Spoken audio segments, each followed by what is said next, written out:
Saya bisa bayangkan, ya Allah, seandainya kita semua yang punya anak, diberikan Tuhan anak seperti itu, siapa yang mampu? Ya. Apa kita akan yakin?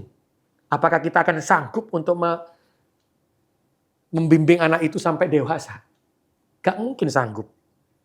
Nah, ketika kita tidak sanggup, ya maka hadirlah kita untuk orang-orang ini. Hadirlah untuk ini, untuk kemanusiaan. Bukan untuk cari yang popularitas ini. Dan itu saya berat betul, saya sambil itu berat. Beratnya apa? Karena kan bicara, oh mana ini masih ada kekurangan. Yang terlihat kasat mata. Yang terlihat mata, tapi yang tidak terlihat mata ini loh. Tidak pernah dilihat, tapi saya akan mengambil yang tetap ini.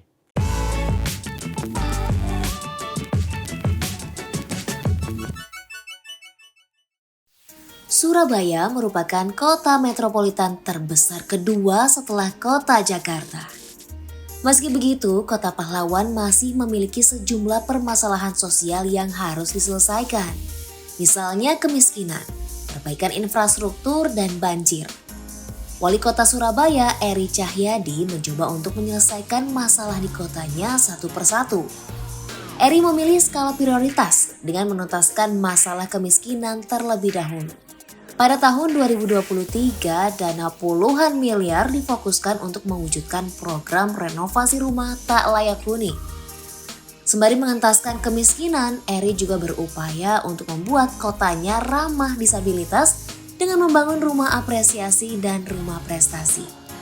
Setelah berhasil membangun program pengentasan kemiskinan dan inklusivitas, kini Eri fokus menangani masalah infrastruktur. Apa saja ya tantangannya? Nah, Sobat Kompas.com, kali ini kita sudah bersama Bapak Eri Cahyadi selaku Wali Kota Surabaya. Apa kabar Bapak? Alhamdulillah baik Pak Putri. Baik juga nih. Iya, baik juga ya Pak ya. Nah, gimana nih Pak? Tadi katanya dari Surabaya langsung ke Jakarta. Langsung dari Surabaya, landing Jakarta, langsung ke Kompas.com. Mantap. Ada agenda lain abis Jadi ini insya Allah Pak? setelah ini ke Mendagri ya. Ada beberapa yang diselesaikan karena insya Allah ulang tahun Damkar dan acara ulang tahun Otoda itu akan dilakukan di Surabaya. Jadi kita koordinasi aja. Oke, terima kasih sudah datang di Nusa Raya Matur Pak nuwun ya. Pak Putri. Nah, kita coba kulik-kulik nih soal Surabaya. Sebenarnya aku juga belum pernah sih ke Surabaya Pak. Oh, harusnya ke Surabaya berarti. Iya ya. Lihat Surabaya ya. Nah, tapi sebelum itu aku pengen tahu lebih dalam soal Ya. Bapak Eri Cahyadi. Nah, kalau aku melihat di Instagram, kayaknya udah centang biru nih Bapak ya. Berarti aktif ya Pak ya di Instagram ya Pak ya? Iya. Nah, kalau aku lihat juga sempat ada Bapak itu suka ke lapangan, Ya. melihat bagaimana pelayanan publik bisa berjalan dengan lancar ya Pak ya. Ya. Salah satunya aku lihat ada video di mana Bapak mungkin kayak sidak ya Pak ya, tapi lewat CCTV. Jadi Iya. orang nggak melihat secara langsung Bapak ada di mana.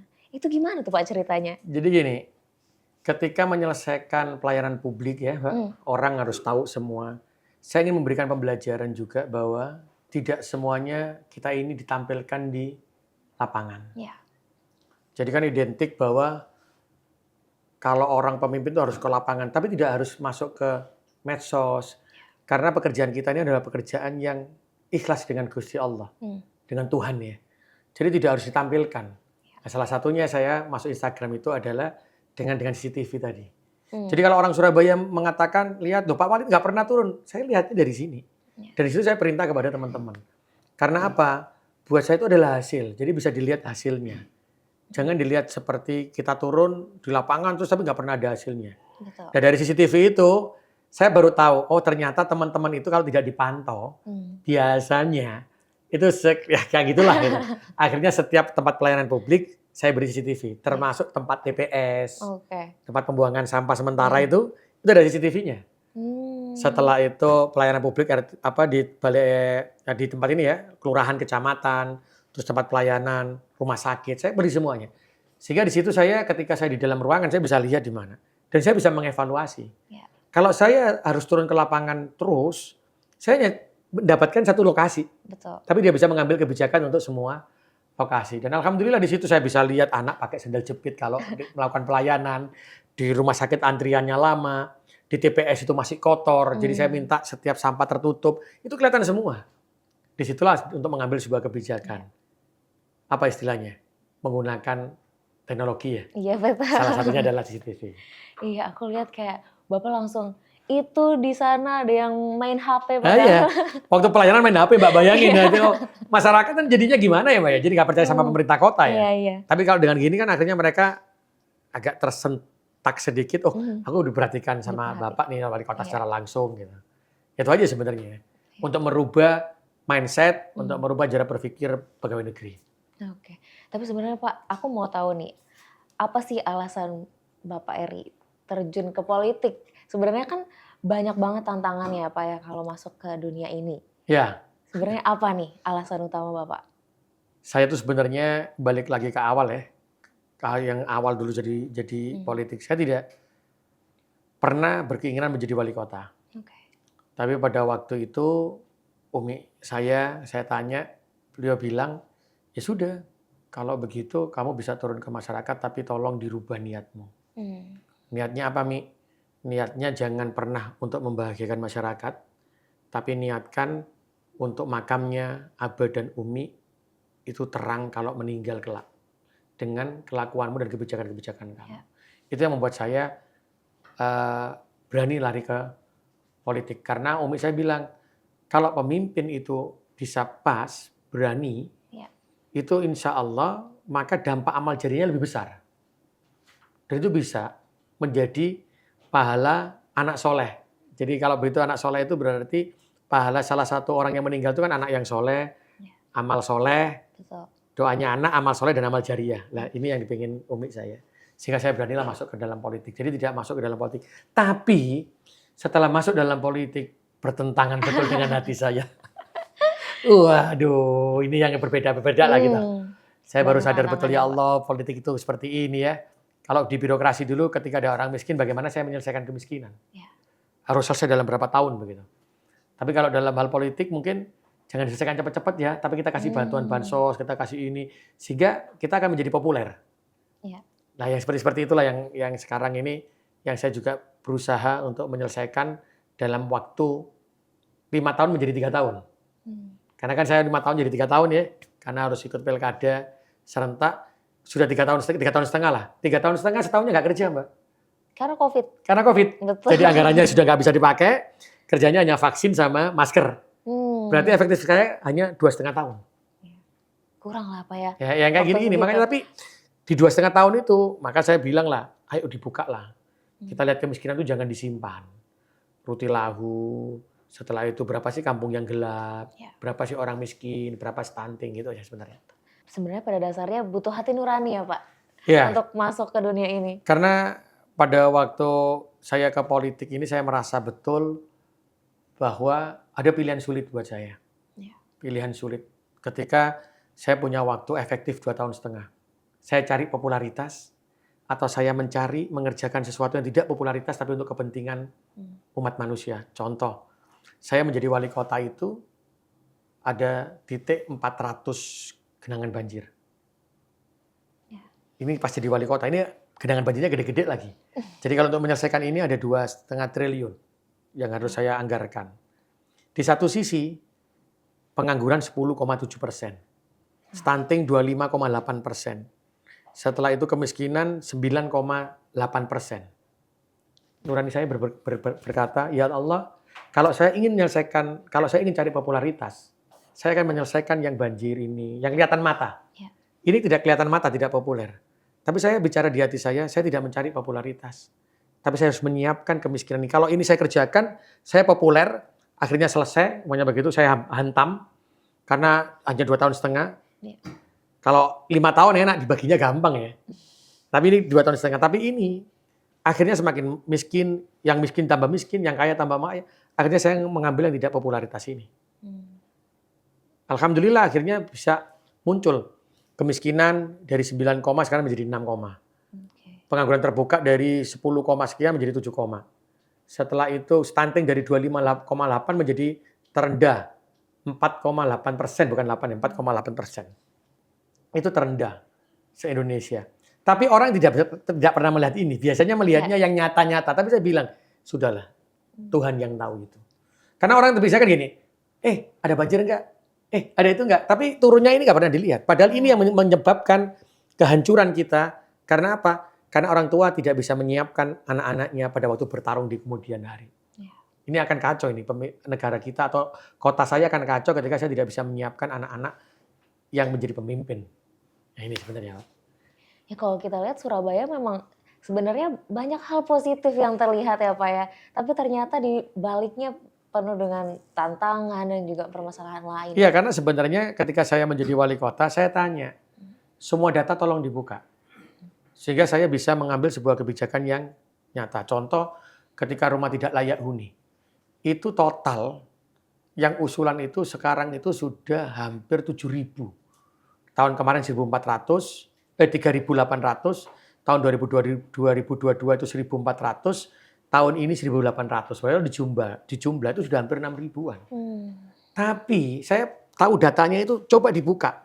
Nah ketika rumah tidak layak huni seperti itu, maka saya yang punya pilihan. Saya selesaikan dulu rumah tidak layak huninya, atau saya selesaikan genangannya.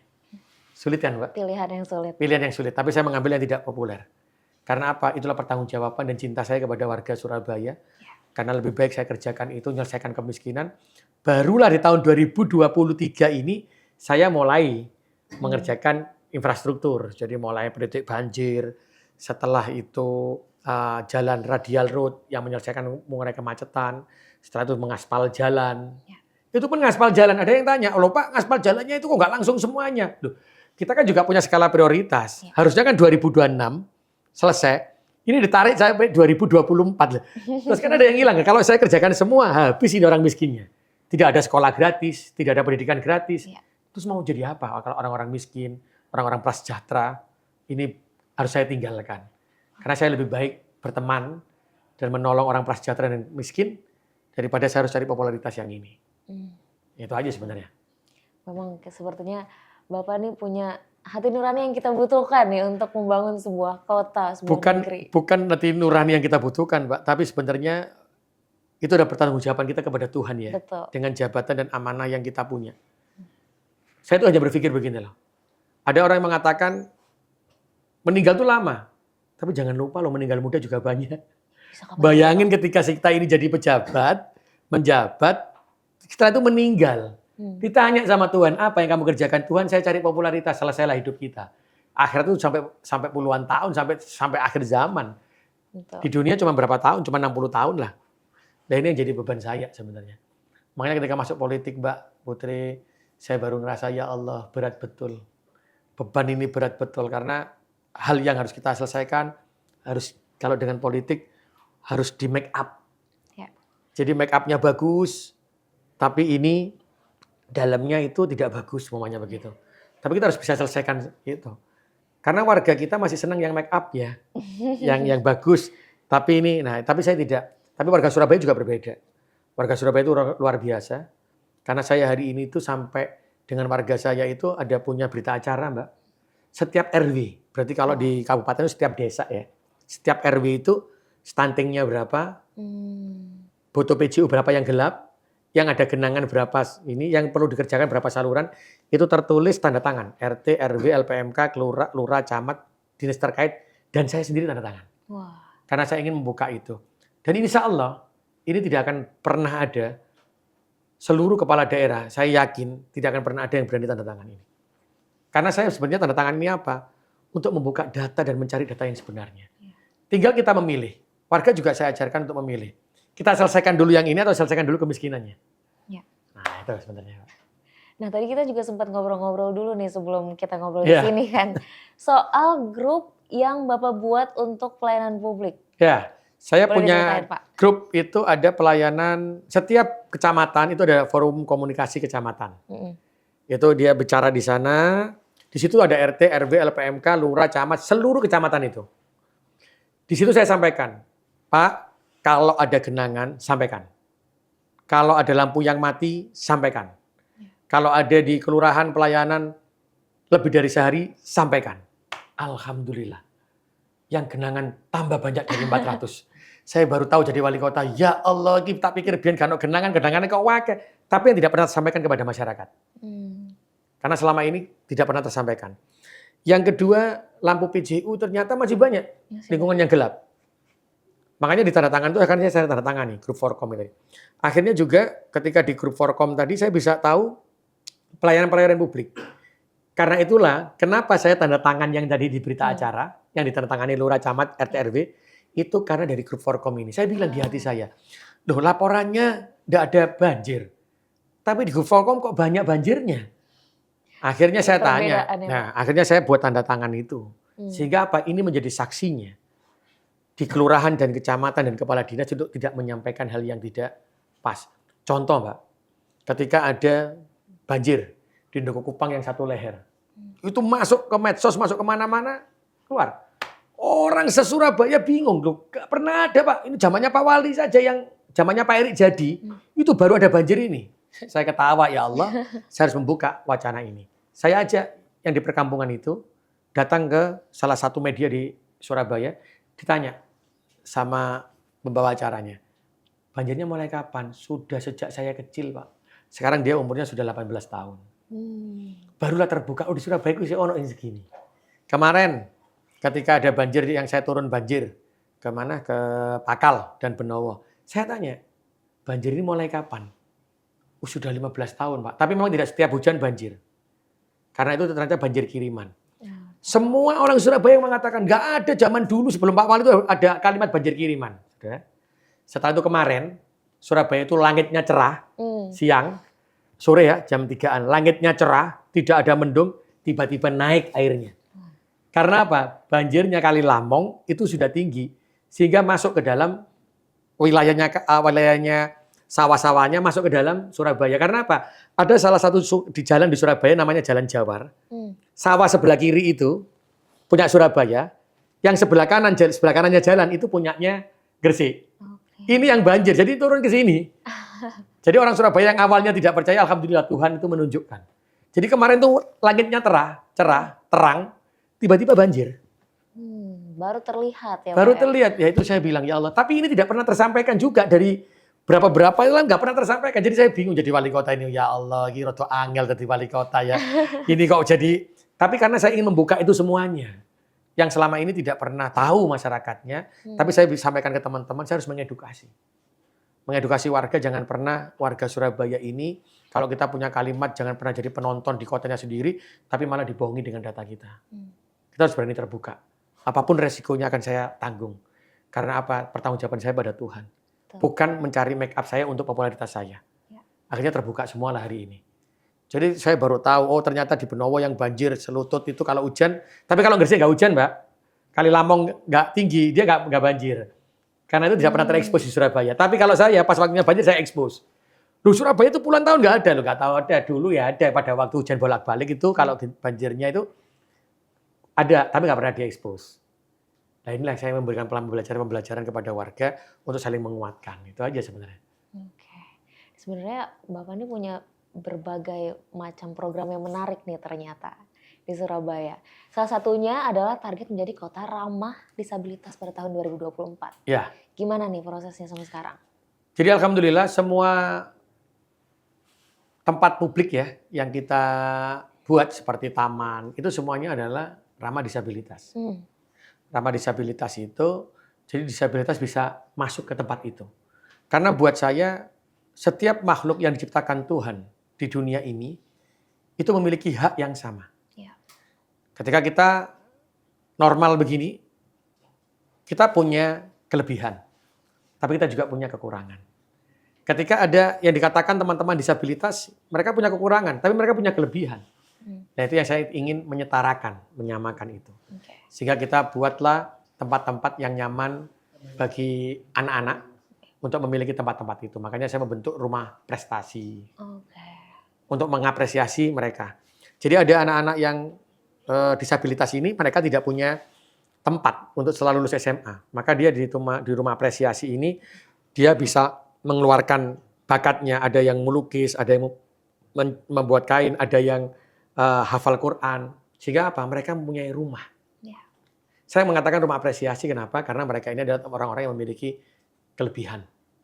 Jadi saya katakan apresiasi. Dan di setiap OPD di pemerintah kota kami punya 70 ya, sama kecamatan dan dinas, itu minimal harus ada 1 disabilitas yang bekerja di sana. Oke. Ini sudah bergerak, nanti insya Allah bulan Mei akan saya munculkan agar masyarakat juga tahu, sehingga memiliki hak yang sama. Kenapa sih anak disabilitas itu kok selalu difikirkan tidak punya kelebihan? Mereka punya kelebihan. Mereka bisa menjahit, hasilnya jauh lebih bagus daripada manusia normal, yang hari ini bisa dijual kemana-mana. Oke. Dari rumah prestasi tadi, yang saya bentuk. Dan ini saya ingin tunjukkan itu. Sentuhan-sentuhan kemanusiaan yang hari ini akan sulit diambil oleh seorang kepala daerah karena tidak populer. Karena kepala daerah pasti akan mengambil sebuah yang populer seperti yang nampak-nampak oleh mata. Tapi saya lebih baik mengambil yang seperti ini. Karena yang seperti ini yang harus kita angkat untuk menyiapkan mereka di masa yang akan datang. Oke, betul. Nah, aku juga penasaran aspek-aspek itu apa aja sih Pak yang harus diperhatikan untuk mencapai kota ramah disabilitas ini? Jadi di tempat kita itu kita kumpulkan sebenarnya. Disabilitas kita kumpulkan semua, kita tanya, apa sih yang kurang dari kota ini? Oh, tamannya Pak, kurang tempat ini, yang ini harus begini. Jadi apa yang mereka masukan mereka tadi itu kita kerjakan. Setelah itu kita cobakan kembali. Sudah nyaman? Sudah? Itu yang saya sampaikan. Dan kenapa rumah prestasi itu muncul? Karena juga dari hatinya mereka. Saya ketika tanya, Pak, saya tidak bisa menyalurkan bakat saya. Saya tidak bisa menyalurkan apa yang saya punya. Sehingga dari rumah prestasi itulah saya munculkan. Sehingga aspek yang pertama itu adalah apa? Kita bisa mendengarkan hati dari teman-teman, saudara-saudara kita yang disabilitas. Dan di situ kita baru tahu aspek. Kalau yang seperti kita, yang belum mengalami insya Allah, naudzubillah min dzalik ya, kita menjadi pemimpin yang tertutup mata gitu. Tapi kita harus bisa mendengarkan ya. Saya yakin tidak adalah pemimpin ini yang seperti itu. Kita bisa mendengarkan apa yang mereka mau ya. Disitulah kita baru bisa menyadari, oh ternyata pemerintah itu kurang. Karena selama ini kita menyadari kita ini yang paling benar. Kita ini yang kalau ada bicara begitu kita sampaikan, aku ngerti semua gitu. Enggak. Tapi kita dengarkan mereka. Oh berarti ternyata kita banyak yang kita harus evaluasi. Aspek itu yang lebih penting daripada aspek-aspek lainnya. Karena apa? Karena mereka lah yang merasakan dan mereka lah yang menikmati. Jadi apa yang mereka inginkan harus kita munculkan. Aspek itu yang lebih penting buat saya. Setelah itu baru aspek sosialisasi ke masyarakat, setelah itu pengenalan, itu yang baru kita lakukan. Tapi yang pertama adalah, yang utama adalah kita bisa mendengarkan hati mereka apa yang mereka mau. Tapi sebenarnya di Surabaya tuh sebanyak apa sih Pak warga yang sekarang ini disabilitas? Jadi Surabaya ini adalah kota metropolitan ya. Yang susahnya adalah Surabaya ini sekarang itu tidak hanya orang Surabaya, KTP Surabaya. Tapi semua pada ingin tinggal di Surabaya. Apalagi sekarang sudah ada ya, kita ini hasil kita sudah 95%. Sehingga orang Surabaya itu cukup dengan KTP, itu cukup berobat gratis dimanapun. Yang kedua kita punya rumah apresiasi yang untuk disabilitas. Yang ketiga kita juga berikan pendidikan gratis. Jadi semua orang itu sekarang masuk ke Surabaya, ini yang membuat saya pusing. Ternyata di Surabaya tempat-tempat untuk melakukan untuk terapi itu juga paling lengkap di Surabaya. Sehingga semua pasti datang ke Surabaya. Akhirnya orang Surabaya ini itu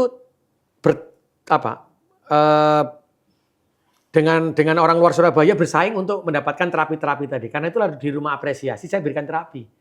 Ada gigi, ada telinga ya, yang pasti untuk panca indera. Setelah itu ada terapi akupuntur. Jadi buat orang Surabaya saya berikan tempat terapi di rumah apresiasi. Sehingga tidak bersaing dengan yang lainnya lebih cepat. Karena apa? Saya juga harus melihat dong, kasihan juga ya dari wilayah lain yang masuk.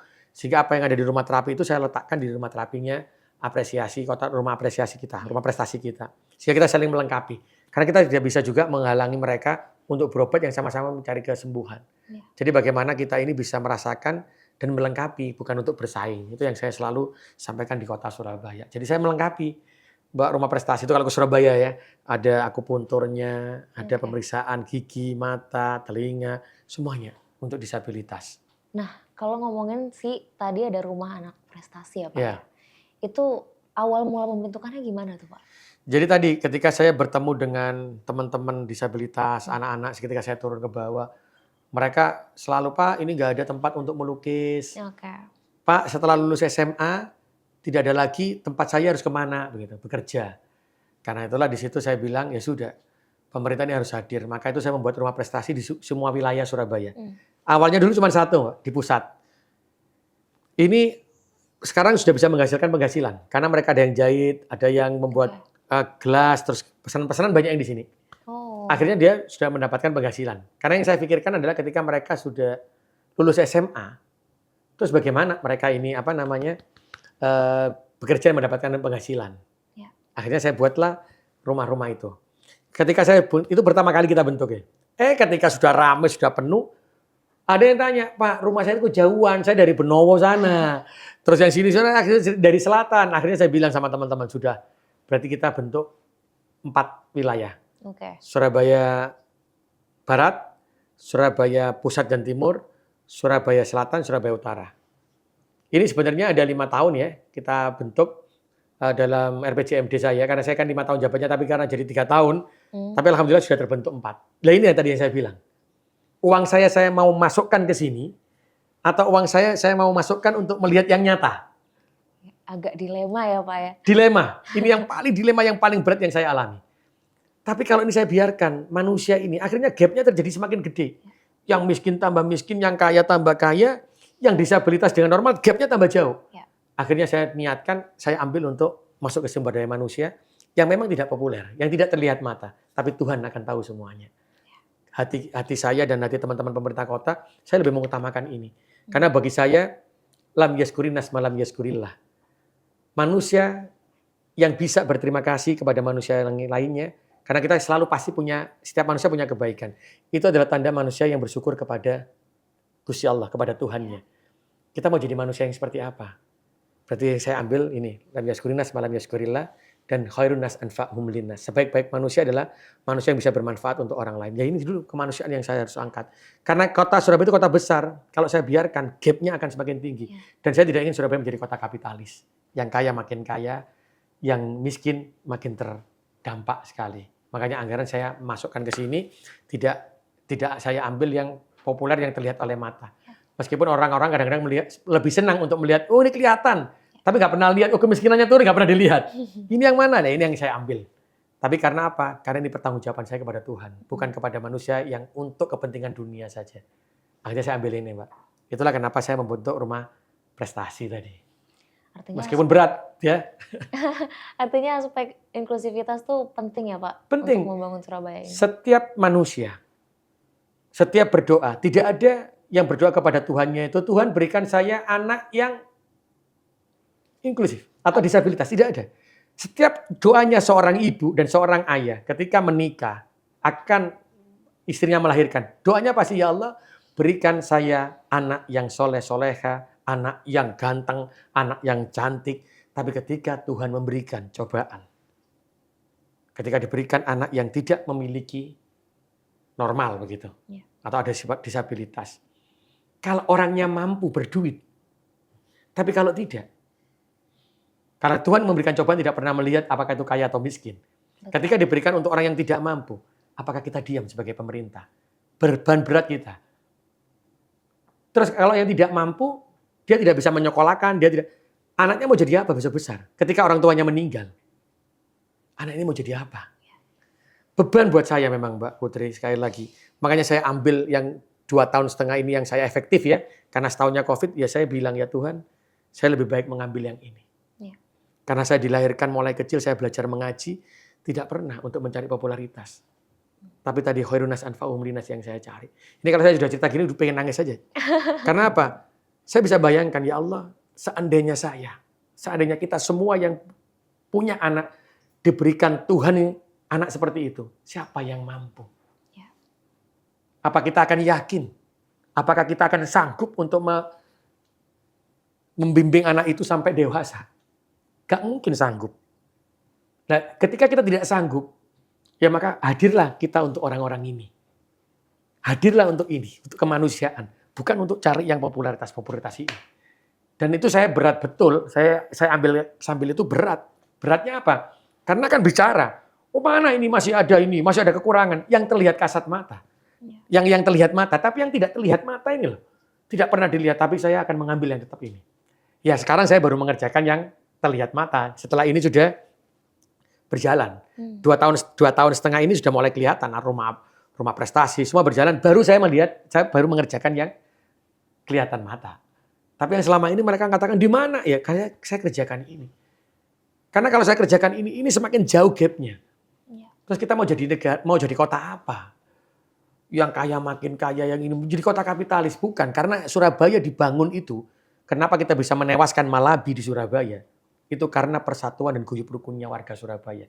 Ketika santri semua kumpul hari santri di Surabaya, tidak pernah melihat kaya miskin ketika kita berjuang. Tapi kenapa setelah kita menjadi makmur, setelah merdeka, kita kok yang kaya tambah kaya, yang miskin tambah miskin.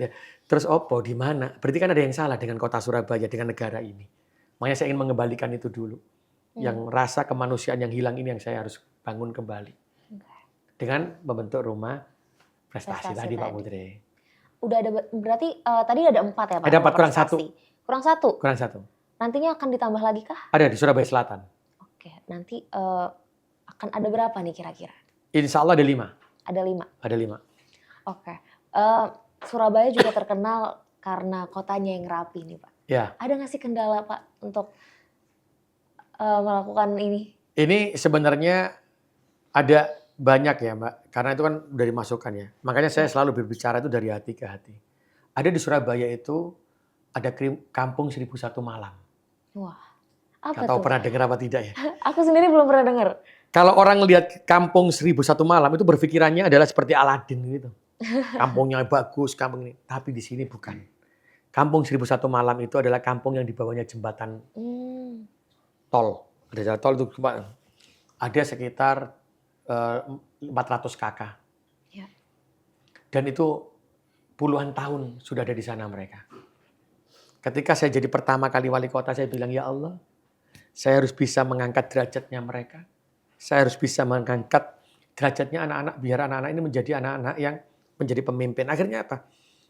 Saya ambil orang tuanya, saya masukkan ke dalam rusun, setelah itu saya kasih pekerjaan, sekarang kampung 1001 malam sudah tutup hilang. Okay. Kenapa di kampung 1001 malam ini, itu setiap ada bansos turun ke sini. Dan seakan-akan mereka kan tidak dididik untuk berubah. Tapi setelah itu saya kasih pekerjaan. Karena apa? Janganlah politik ini merubah atau menjadikan masyarakat menjadi objek. Tidak. Tapi kita harus berani, mereka kita tarik, kita bebaskan dari kemiskinan, kita kasih pekerjaan. Tapi jangan dididik untuk menjadi miskin terus, tidak dikasih beban pekerjaan, tapi dia mendapatkan sumbangan terus. Bahkan saya pada waktu menutup ini ada yang menyampaikan ke saya, Mas sayang loh Mas. Kenapa? Pada waktu nanti kalau pilihan lagi bisa dikasih bansos di sana. Saya bilang, ya Allah, kenapa ya politik kok jadi begini ya? Karena mungkin saya dilahirkan awal dari birokrasi, ya saya bilang tidak bisa. Ya.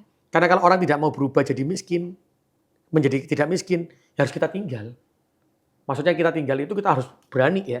Jangan untuk menerimanya, tapi kita harus terus mendekati untuk mau bekerja.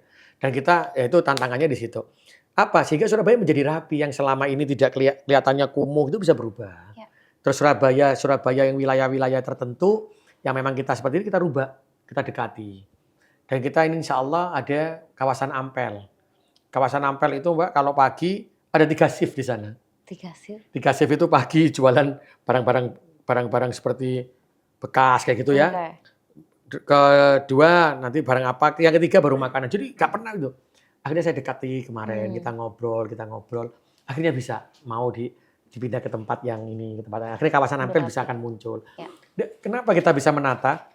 Tidak bisa pemerintah itu melakukan sendiri. Nah contoh nih Mbak, mohon maaf ada keputaran. Dulu kan di pinggir jalan. Saya bilang, kasihan yang di dalam, karena yang di dalam ini adalah pedagang yang memang sejak awal. Terus ini ada yang di bawah. Loh kasihan nasibnya mereka. Saya bilang kita tidak adil. Tidak adil ketika yang di dalam ini, dia jualan awal tiba-tiba yang di luar ini jualan, akhirnya dibiarkan, orang-orang belinya di sini. Ya. Terus yang di dalam gimana? Makanya saya rubah yang keputaran, saya minta untuk teman-teman untuk memasukkan mereka ke dalam. Itu juga ada yang lagi bilang, Pak itu suara Pak. Saya kenapa sih, saya bilang ya Allah kenapa sih ketika setiap mau menjalankan itu selalu berhubungan dengan nanti pilihan lagi. Aduh ya Allah, itu yang membuat saya tersiksa. Mbak. Iya. Kenapa sih kita bekerja selalu diarahkan lagi untuk pilihan lagi? Berarti apa? Di situ saya berpikirnya, oh berarti mereka ini dibuat objek ya. Tapi kalau kita ini merubah mereka, tata rapi, kalau lihat keputaran Mbak sekarang sudah jadi jalan lagi. Sudah menjadi jalan. Terus itu ya kita tata rapi, terus taman-taman Ya. kita rubah. Jadi yang gelap kita kasih terang lampu. Jadi nanti kita ajak dia jalan-jalan. Boleh. Lihat Surabaya dulu dan sekarang. Oke. Nah, dulu dan sekarang. Jadi kalau dulu di bawah jembatan itu tertutup gitu ya dengan tanaman, kita sekarang kasih tanaman yang agak pendek. Terus setelah itu kita kasih lampu. Karena apa? Ini bisa jadi tempat kejahatan. Oke. Tapi kalau dia tuh tanamannya pendek terang, akhirnya dari dua sisi kan kelihatan. Nanti ada before after. Jadi kelihatan lah. Ya itu aja sih sebenarnya. Kita tata rapinya itu apa. Tapi yang terpenting adalah rapi itu yang kita awali dari manusianya. Ya. Jadi kita harus menghormati. Kalau kita bisa menghormati orang lain, insya Allah orang lain juga bisa menghormati kita. Jadi bisa diajak bicara. Nah, sebagai putra asli Surabaya nih Pak, apa yang menurut Bapak masih perlu dimaksimalkan di Surabaya? Saya ingin menjadikan Surabaya menjadi Pancasila. Ya. Orang tahu bahwa Pancasila itu jelas. Satu, ketuhanan yang Maha Esa. Kemanusiaan yang adil dan beradab, persatuan Indonesia, kerakyatan yang dipimpin oleh hikmat kebijaksanaan dalam musyawarah perwakilan keadilan sosial bagi seluruh rakyat Indonesia. Tapi kita hanya bicara lisan, tidak pernah menjalankan. Apa contohnya? Ada dalam satu kampung, ada si kaya dan ada si miskin. Tapi ketika mengeluarkan zakat, infak sodako, atau kalau Kristen itu 1/10, tidak di dalam kampung ini. Memberikan kepada orang lain, bahkan di wilayah lain. Padahal Pancasila itu sudah jelas-jelas 5 ini tadi. Bayangkan kalau dalam satu kampung itu kita bisa menerapkan Pancasila ini. Tidak mungkin ada yang miskin. Kita selalu mengatakan kan bantu orang miskin. Berarti kalau ada kampung yang di sana itu kaya semua, maka bukan berarti tugasnya mereka berhenti. Ya. Tapi tetap dikumpulkan kampung itu, apa yang namanya infak sodako zakat dan 1/10-nya orang tadi yang termasuk Hindu dan Buddha, dibantukan kepada kampung yang lainnya. Dan di Surabaya ini sudah kami resmikan ada 17 kampung Pancasila. Dan saya ingin di tahun 2024 ini kita akan membentuk kampung itu. Sehingga harapan saya di tahun 2026, ini kan harusnya sebenarnya kan masa ini ya, 2026 itu masa berakhirnya saya sebenarnya. Iya. Tapi maju ini loh. Di 2026 saya berpikirnya bahwa bukan berpikir, harus. Dan harus itu tidak bisa pemerintah sendiri ya semuanya. Saya berpikir dan harusnya itu adalah menyadarkan semua orang Surabaya bahwa orang Surabaya tidak lagi ada yang menerima PKH dari luar orang Surabaya. Karena apa? Zakatnya orang Surabaya itu kalau dijadikan satu, infak sodakonya yang muslim saja dijadikan satu, maka bisa mengentas kemiskinan. Apalagi yang Kristen dijadikan satu, 1/10-an. Apalagi yang Hindu, yang Buddha. Itu yang belum diterapkan dimanapun di wilayah yang ada di seluruh Indonesia. Karena itu saya ingin mengembalikan itu. Kalau itu sudah terjadi, Mbak, maka tidak pernah akan ada orang miskin. Ya. Tidak akan pernah ada putus sekolah. Tidak akan pernah ada namanya stunting. Karena ini kita menjadikan kebersamaan. Pancasila itu sangat luar biasa loh. Kalau ditelaah dalam artinya ini. Tapi kita itu hanya bisa lisan tapi tidak bisa menerapkan. Dan siapa yang bisa menerapkan itu? Yang bisa mengajak adalah pemimpinnya. Kalau yang ngomong itu kira-kira wali kotanya, orang-orang yang kaya tadi dibuka hatinya, mereka pasti akan percaya. Dan hari ini luar biasa loh Mbak. Pada waktu contohnya COVID, itu saya tidak punya anggaran, karena anggaran itu sudah berkurang, saya turun, saya teriak, Surabaya memanggil. Tiba-tiba ada orang yang ngasih beras 10 ton, ada orang duduk 2 Mbak. Nggak bawa apa-apa mereka. Saya bingung. Setelah selesai dia datang, Pak saya mau nyumbang. Saya tanya, mau nyumbang apa Pak? Ngeluarin dari sakunya cek, isinya 2 miliar. Satunya isinya 1,5 miliar. Dia saya tanya, Bapak apa? Saya pengusaha ini. Tapi saya selama ini tidak pernah membantu Pemkot. Tapi hari ini saya mau membantu Pemkot. Lalu saya tanya, loh Bapak kenapa? Saya tidak pernah dengar seorang pemimpin yang mengucapkan di seluruh forum dan didengar orang meminta tolong kepada rakyatnya untuk menjadi satu. Yang kedua, saya tidak pernah mendengar seorang pemimpin yang mengatakan kelemahannya bahwa saya tidak bisa membangun kota ini sendiri. Dan itu Pak dimunculkan dengan apa? Beliau mengatakan bahwa Bapak mengatakan saya tidak akan pernah menyelesaikan COVID dengan anggaran saya sendiri karena ini anggaran besar yang saya tidak mampu. Akhirnya bantu. Di situ saya sejak saat itu Mbak, saya yakin oh berarti saya bisa membangun Surabaya menjadi Pancasila. Ini yang tugas. Kenapa? Kenapa kalau sudah Pancasila maka tidak akan pernah ada kemiskinan, tidak pernah ada kebodohan, tidak pernah ada stunting, tidak ada pernah putus sekolah dan lain-lainnya. Itu dengan Pancasila. Ini yang harus saya selesaikan sampai tahun 2026 yang harus ketarik 2024. Makanya masih ada 17, tapi saya sudah sampaikan teman-teman, semoga di tahun 2024 ini semakin banyak yang menjadi kampung Pancasila. Dan itu akhirnya ketika saya turun ke kampung-kampung, beliau-beliau ini baru sadar, Pak. Ya Allah Pak Wali, tidak pernah saya berpikir sejauh itu. Saya bilang zakatnya jangan dikeluarin ya Pak. Kalau ada gereja, ada masjid, ada vihara, ini menjadi tempatnya. Kalau masjid kan pasti infak sodako ya. Kalau gereja 1/10. Nah, di situ bayangkan kalau masjid ini bisa memberikan yang terbaik untuk rakyatnya. Karena gini, ada yang bilang, loh Pak, lek bantu wong Islam, gak oleh duitnya gereja. Tidak loh. Karena dalam Pancasila, itu kita ini dalam agama juga. Lakum dinukum waliyadin. Bagimu agamamu, bagiku agamaku. Ketika kita bicara terkait akidah, maka kita sendiri-sendiri. Tapi ketika bicara terkait dunia, maka itulah menjadi satu. Tidak melihat apakah agama itu. Maka disitulah yang katanya toleransi. Yang penerjemahan dari Pancasila. Kalau dalam agama saya, perbedaan itu apa? Dalam ibadah. Ibadah yang akhlak kita, akidah. Wa ma khalaqtul jinna wal insa illa liya'budun. Tidak kuciptakan jin dan manusia kecuali untuk beribadah kepadaku. Nah, beribadah itu apa? Ada beribadah dunia yang kita ini saling membantu, tidak melihat agama, tapi ada yang beribadah akidah terkait dengan kepercayaan. Itu yang saya ingin bentuk Pak, Pancasila. Karena Pancasila dengan agama tidak bisa dipisahkan. Kalau saya bicara itu apa? Ketuhanan yang Maha Esa. Dalam agama itu qul huwallahu ahad, Tuhan itu satu. Ini ketuhanan yang Maha Esa, Tuhan itu satu, sama berarti. Kalau kita bicara terkait dengan kemanusiaan yang adil dan beradab, berarti manusia itu harus adil dan rata. Maka di situ tadi yang saya bilang, lam yaskurin nas malam yaskurillah. Kalau manusia ini saling mengikat kuat. Kalau Persatuan Indonesia ada yang namanya hubul waton minal iman, cinta negara. Berarti apa? Pancasila dan agama tidak bisa dipisahkan. Ya. Ini Islam, kalau saya lihat dari sisi Islam. Kalau dari sisi agama lainnya pasti sama. Dan ini yang saya wujudkan ingin di tahun 2024 ini saya membangun itu. Agar apa? Agar tidak menjadi kapitalis. Agar apa? Agar tidak yang kaya menjadi semakin kaya, yang miskin semakin miskin. Itu yang saya tidak ingin lihat kota Surabaya menjadi seperti itu. Itu Mbak yang tersisa. Menarik sekali kita obrolannya. Sampai tidak terasa ternyata sudah sampai di akhir. Oh iya. Tapi sebelum mengakhiri pembicaraan kita, aku tertarik banget sama baju yang dipakai sama Bapak Eri. Iya. Boleh nih diceritain ke sahabatkompas.com. Jadi baju ini Pak, kita setelah saya COVID itu saya mengatakan kita ini bisa menggerakkan dengan padat karya. Tapi kita ini harus bisa memberikan contoh. Apa? Pemerintah dulu yang harus memakainya. Jangan tidak memakai.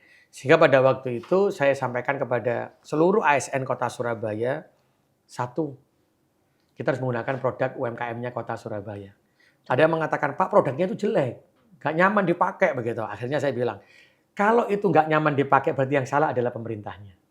Karena sejak saat itulah akhirnya kami membuat batik. Jadi kalau bekerja maka menggunakan batik Surabaya. Sepatu juga dari batik dari UMKM Surabaya. Sehingga disitulah namanya akhirnya kami buat batik. Ini salah satu batik.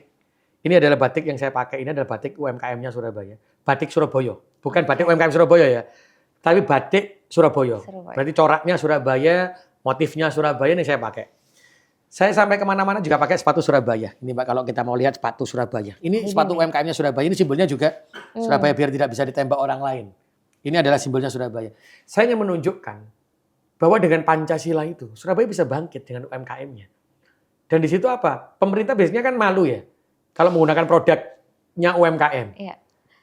Saya bilang sama teman-teman, kalau pemerintahnya itu tidak mau menggunakan produk UMKM atau malu, terus gimana UMKM mau bergerak? Betul. Akhirnya kita pakai lah itu. Pertama sepatunya juga model yang pertama, nggak gini Mbak, model yang pertama. Ada lagi berarti? Sebelum, yang awal, yang masih coba-coba. Akhirnya setelah itu, wah nggak api, nggak bagus ini. Akhirnya kita pakai. Kita naikkan, akhirnya jadilah sepatu ini. Ini nyaman banget sepatu ini dipakai. Akhirnya juga seperti batik ini. Jadi kalau sebelum saya jual Mbak UMKM, itu saya coba dulu. Oke. Itu sampai 4 kali, 3 kalinya enak, Sudah berarti soulnya seperti ini, dalamnya seperti ini, baru mereka cetak, baru jual. Karena kan saya orang paling rewel ya, termasuk motif ini. Ini kan juga sama. Oh ini kok jelek, ini harus begini, harus begini. Ya saya paling rewel. Saya akhirnya apa? Akhirnya muncullah kombinasi-kombinasi ini. Oke. Ini Surabaya banget ya Pak? Ini Surabaya banget. Ini kan ya Suro dan Boyo. Iya. Terus ini lautnya. Nah. Ini lautnya. Ini tumbuh-tumbuhannya ya, yang ada di ini kan jadi bagus. Jadi kalau saya mungkin mohon maaf nih buat sahabat Kompas, saya ganteng ini bukan karena wajah saya, tapi saya ganteng itu karena baju UMKM dan sepatu saya, maksudnya begitu loh. Saya ingin tunjukin, jadi apa? Insya Allah kalau sahabat Kompas pakai UMKM-nya Surabaya seperti yang saya pakai, baju ini dan sepatu ini, insya Allah sahabat Kompas jadi cantik, termasuk Mbak Putri nanti. Jadi kalau ke Surabaya pakai ya. Jadi ini apa? Ini produk-produknya Surabaya. Saya ingin menunjukkan itu. Ternyata bisa. Ya. Karena kita nggak punya, dulu nggak punya, batik Surabaya itu nggak ada. Tapi sekarang saya ada batik Surabaya, saya lombakan, saya masukkan internasional. Sekarang saya juga ngirim-ngirim ya pentas internasional begitu batik Surabaya. Sehingga saya ingin mengenalkan. Ya. Kalau sudah bergerak gini sudah langsung sudah nggak boleh mundur lagi untuk UMKM-nya gitu. Nah kalau sahabat Kompas.com mau beli ini, kira-kira ada di mana aja nih Pak? Ada di Sentra Kria Galeri. Oke. Itu juga bisa melalui online. Karena setiap orang Surabaya, kalau orang luar Surabaya kalau datang mampirlah ke SKG. Karena SKG itu pusat oleh-oleh Surabaya yang semuanya adalah hasil dari UMKM-nya Kota Surabaya. Oke. Jadi memang ada yang biasa, ada yang medium, ada yang premium gitu. Karena kemarin pada waktu kenapa kita cari yang premium, ternyata pada waktu ada yang datang itu ada yang tanya, Pak ada nggak yang lebih gini. Oke. Akhirnya saya gandeng lah, namanya desainer, kita gandengkan dengan dengan pengrajin kita, akhirnya ada yang premium, ada yang medium, ada yang biasa gitu. Pilihannya jadi beragam ya Pak? Ya jadi beragam, jadi kita Tinggal pilih aja bisa untuk mau yang semua mana. kelas. Ya. Gitu. Itu yang kita lakukan Pak. Oke Bapak, mungkin yang terakhir bisa nih untuk pesan Bapak kepada masyarakat atau pemerintah pusat mungkin. Silakan Pak. Saya hanya kepada warga Kota Surabaya, kita bangun kota ini bukan karena kekuasaan, bukan karena cari popularitas, bukan dengan saling menyalahkan, tapi sebenarnya dibangun dengan cara saling menguatkan. Dengan cara apa? Kita terbuka saja kebutuhan kita apa. Karena negara Indonesia ini dibangun dengan Pancasila, tidak mencaci dan tidak memaki, tidak menjatuhkan orang lain, tapi membangun kebersamaan dengan guyup rukun. Itu yang dicontohkan oleh Pancasila. Karena itu saya berharap kepada warga Kota Surabaya khususnya, ayo kita bangun dengan akhlakul karimah, dengan akhlak yang bagus, dengan akhlak yang saling mengingatkan, tidak menjatuhkan. Insya Allah kita juga bisa membentuk kampung-kampung Pancasila, maka disitulah akan muncul kebahagiaan ya, yang didasarkan dengan agama. Tapi yang terpasti adalah setiap insan manusia, kalau didasarkan akhlakul karimah, maka disitulah lisannya akan mengeluarkan lisan-lisan yang baik. Tapi membangun. Karena kalau ada yang bicara mengkritik itu tidak menjatuhkan loh. Mengkritik itu adalah mengingatkan. Tapi kalau ada yang mengkritik itu menjatuhkan, menfitnah, menjelekkan, berarti dia bukan mengkritik. Nah kalau itu saya berharap warga Surabaya, kita bisa menjadi insan manusia yang mengkritik, tapi untuk membangun, tidak menjatuhkan. Tapi saya yakin orang Surabaya tidak seperti itu. Dan saya berharap kolaborasi, sinergitas antara pemerintah kota dengan RT, RW, LPMK, dan kader-kader PKK, kader Surabaya Hebat yang ada di Surabaya, itu bisa membangun Surabaya menjadi kota yang baldatun thayyibatun wa rabbun ghafur. Dengan cara apa? Dengan pembuktian apa? Kita buktikan warga Surabaya, kita membentuk kampung-kampung Pancasila dan menjadikan Surabaya adalah kota Pancasila. Bukan hanya lisan, tapi secara nyata. Oke, Bapak terima kasih banyak sudah Matur datang nuwun, ke Mbak Putri, Nusaraya matur hari ini ya, nuwun. Pak ya. Oke, Sobat Kompas.com, terima kasih sudah menyaksikan Nusaraya kali ini. Saya Putri Aulia pamit undur diri. Salam Nusaraya, semangat Bhinneka Indonesia Raya.